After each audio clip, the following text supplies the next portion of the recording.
The liquid rule has been in place since 2006, and TSA still confiscates tens of thousands of liquid items every single day from travelers who thought they were following it correctly. The rule sounds simple, but the specific mistakes people make around it are consistent, predictable, and entirely avoidable. This video covers exactly what the rule is in 2026, what's changed, and the most common ways travelers get it wrong at the checkpoint. Like and subscribe before we start. Share this before someone heads to the airport. And let's get into it. 1. The actual rule, simpler than most people think. The TSA 311 rule means containers must be 3.4 ounces or 100 milliliters or smaller. All containers must fit in one quart-sized clear zip-top bag, and each passenger gets one bag. That's the complete rule for carry-on liquids. The most common misunderstanding is that the limit applies to the amount of liquid inside, not the size of the container. A 6-ounce bottle that is only half full is still a 6-ounce container and will be confiscated. The container size is what TSA measures, not the fill level. A 3-ounce bottle filled to the top passes. A 6-ounce bottle filled halfway does not. That single distinction is the source of thousands of confiscations per day across U.S. airports. 2. What counts as a liquid? It's much broader than water. The most consistent mistake travelers make is applying the liquid rule only to obvious liquids, and not to the full range of substances it actually covers. TSA defines a liquid as anything that can be poured, spread, sprayed, or pumped. This includes gels, creams, pastes, aerosols, and certain food items. Toothpaste is a gel. Peanut butter is a spread. Hummus is a paste. Yogurt, soup, salsa, and jam are all liquids. Face moisturizer, sunscreen, foundation, mascara, and hair gel are all gels or creams. Any of these in a container over 3.4 ounces in a carry-on will be confiscated. This category expands what most travelers think of as the liquid rule significantly. If you're unsure whether an item counts, assume it does. 3. The bag itself. What quart-sized actually means. The quart-sized bag rule is frequently interpreted loosely, and TSA has tightened enforcement around it at several major airports in 2026. A quart-sized bag is approximately 7 by 8 inches. The bag must be clear and zip-top, not a clear pouch with a press seal, not a frosted clear bag, not a resealable food bag that isn't fully transparent. The zip-top requirement exists so the bag can be opened and inspected quickly without emptying it. All liquid containers must fit inside with the bag lying flat and zipping completely closed. A bag that is visibly strained, can't close fully, or has containers pressing against the sides is over the limit. 1 bag per passenger. If you share a bag with a travel companion and it exceeds 1 quart of total volume, it will be flagged. 4. Liquids that are exempt, and how to use the exemption correctly. Certain liquids are exempt from the 311 rule and don't need to go in the quart bag. Prescription and over-the-counter medications in any quantity are exempt. Baby formula, breast milk, and juice for infants and toddlers are exempt.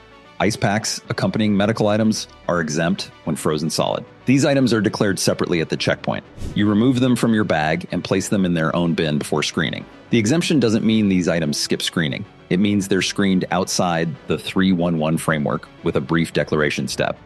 Mixing exempt medications into your regular quart bag and hoping they pass unquestioned creates more friction than declaring them separately does. 5. Duty-free liquids. The airport purchase that gets confiscated at connections. Duty-free, alcohol, perfume, and other liquid purchases from airport shops are one of the most reliably misunderstood liquid situations in air travel. On a direct international flight, duty-free liquids sealed in tamper-evident bags are permitted in carry-on, regardless of size.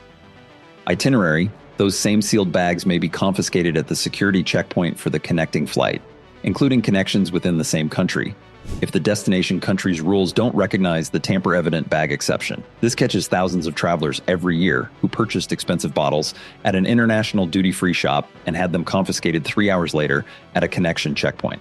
If your itinerary has a connection, research whether the transit country accepts duty-free sealed bags before making the purchase. 6. Snow globes, gels, and the items nobody thinks to check. TSA specifically flags snow globes because the water inside is a liquid, regardless of the decorative context. A snow globe with a base larger than a tennis ball won't fit in the quart bag and will be confiscated. Gel shoe insoles and gel bra inserts are also gels, subject to the same rule. Candles that are soft or gel-based are gels. Certain protein bars with a gel or syrup interior have been flagged.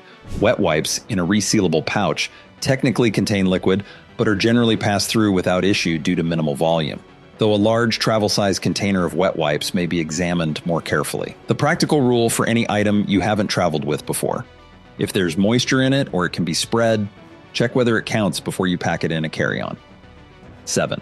The 2026 changes. What's different this year?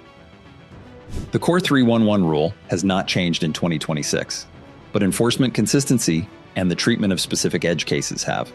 The most significant 2026 update is around powders, which now receive mandatory additional screening at over 12 ounces in a carry-on. This is separate from the liquid rule, but relates to how TSA handles non-solid substances generally. Liquid medications have received clearer guidance this year, confirming their exemption from the 311 limit, which was previously enforced inconsistently. And the quart bag requirement has been more consistently enforced at major hubs after years of officers applying it differently, depending on the airport. The same rules apply everywhere now, with less variation by location. 8. The fastest way through security with liquids. Pack your quart bag last, so it's on top of or in an exterior pocket of your carry-on, accessible in one motion without opening the main compartment. At the bin area, pull the bag out first before placing your carry-on on the belt. Place the quart bag flat in its own bin, rather than laying it on top of your shoes or jacket. Declare any exempt medications by telling the officer before your bin goes through. These 4 steps, accessible bag, first out, separate bin, declared exemptions, are what experienced frequent travelers do automatically and what consistently produces the fastest liquid screening experience. Everything else is a variation of these fundamentals. 9. What happens when TSA finds a violation?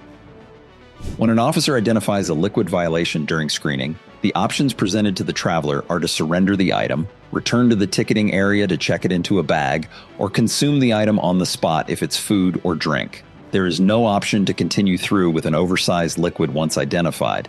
The item cannot be repackaged at the checkpoint, cannot be held for pickup later, and won't be returned if surrendered.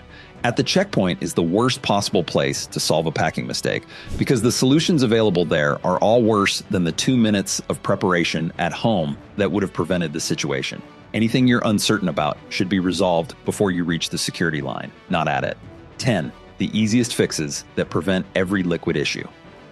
Switching to solid alternatives for as many toiletry categories as possible eliminates the liquid rule for those items entirely. Solid shampoo, conditioner, deodorant, toothpaste tablets, and bar soap all pass through security without the quart bag, without the size restriction, and without any secondary screening. For products that can't be replaced with solids, travel size, refillable silicone bottles in 1 or 2 ounce sizes carry 2 to 3 weeks of supply in less than half the quart bag volume. Checking the size printed on every container before it goes in, the carry-on takes 30 seconds and eliminates the confiscation risk for the items most likely to cause it. The liquid rule stops being a problem the moment you treat it as a packing constraint to plan around rather than a checkpoint surprise to deal with.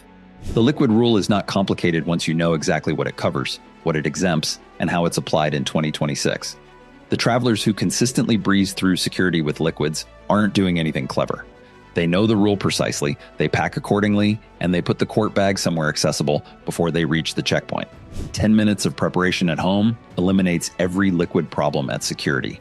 If this video stopped a future confiscation, hit the like button right now, subscribe for more practical travel content every week, and share this with someone who's had something taken at security they didn't expect. We will see you in the next one.